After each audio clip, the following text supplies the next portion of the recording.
সকলোৰে কল্যাণ কৰিব লাগে। ওম শান্তি। আজিৰ মুৰলী 2 তাৰিখ 9 মাহ 2020। বাবাই কৈছে, মৰমৰ সন্তানসকল, তোমালোক হৈছা আত্মিক পাণ্ডা। তোমালোকে সকলোকে শান্তিধাম অৰ্থাৎ অমৰপুৰীৰ ৰাস্তা দেখুৱাব লাগে। প্ৰশ্ন: তোমালোক সন্তানসকলৰ কোনটো নিচা আছে? সেইটো নিচাৰ আধাৰত কোনটো নিশ্চয়ৰ কথা কোৱা হয়?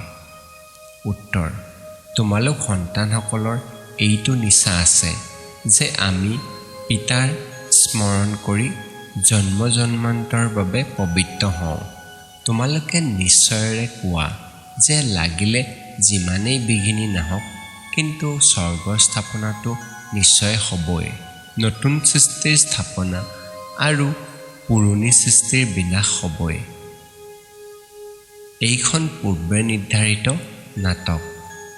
এই ক্ষেত্ৰত সংশয় কথা নাই। ওম শান্তি। ধাৰণাৰ বাবে মুখ্য সাৰ: 1. পেচাগত কাম কাজ আদি কৰি ভৱিষ্যতে উচ্চ পদ পাবলৈ স্মৃতিত থকাৰ পুৰা পুৰুষাৰ্থ কৰিব লাগে।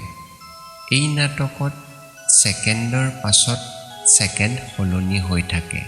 সেইবাবে কেতিয়াবা কোনো দৃশ্য দেখি হাৰ্টফেল হ'ব নালাগে। 2. এই আত্মিক পঢ়া পঢ়ি আনকো পঢ়াব লাগে। সকলোৰে কল্যাণ কৰিব লাগে। ভিতৰত এইটো উল্লাস আহি থাকিব লাগে যে আমি কেনেকৈ সকলোকে পাৱন হোৱাৰ বিজ্ঞাপন অৰ্থাৎ এডভাৰটাইজ দিওঁ। ঘৰৰ ৰাস্তা দেখুওৱা। বৰদান: দ্বৈত অৰ্থাৎ ডবল সেৱাৰ দ্বাৰা অলৌকিক শক্তিৰ সাক্ষাৎকাৰ কৰাওঁতা বিশ্ব সেৱাধাৰী হোৱা।